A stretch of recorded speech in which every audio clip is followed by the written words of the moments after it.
তো প্রথমে আপনার এই কমপ্লেক্সে ঢুকেই এভাবে একটা উঠান পাড়াতে হবে। এরপরে এটা পার হয়ে তারপর পিছনে সেকেন্ড যে পার্ট কমপ্লেক্সের, ওখানেই হচ্ছে সেই ওনাদের কবর বা সমাধি ক্ষেত্র। তো আমি এখন বের হয়ে যাব।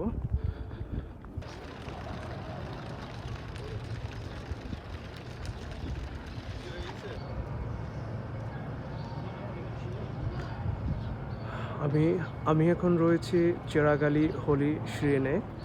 চেরাগ আলী পবিত্র মাজার, এটা হচ্ছে ইরানের সিরাজ শহরে। তো যেখানে ইমাম রেজা, ওনাদের যে ইমাম, তার হচ্ছে দুই ভাই, এখানে হচ্ছে ইমাম আলী আহম্মদ, ওনার হচ্ছে সমাধি।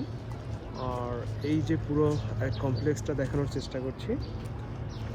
আর এই পাশে হচ্ছে ওনার আরেক ভাই ইমাম আলী মোহাম্মদ। তো ওপাশে হচ্ছে ইমাম আলী আহম্মদ, আর এখানে হচ্ছে ইমাম আলী মোহাম্মদ, ওনার মানে সমাধি বা কবর। আর হচ্ছে ওই দিকে হচ্ছে ওনার আরেক ভাইয়ের একটা সমাধি আছে। তা আমি ওখানটায় যাচ্ছি না। তো আমি এখন হচ্ছে চেরাগ আলী হোলি শ্রিন দেখে বের হয়ে যাচ্ছি এখান থেকে।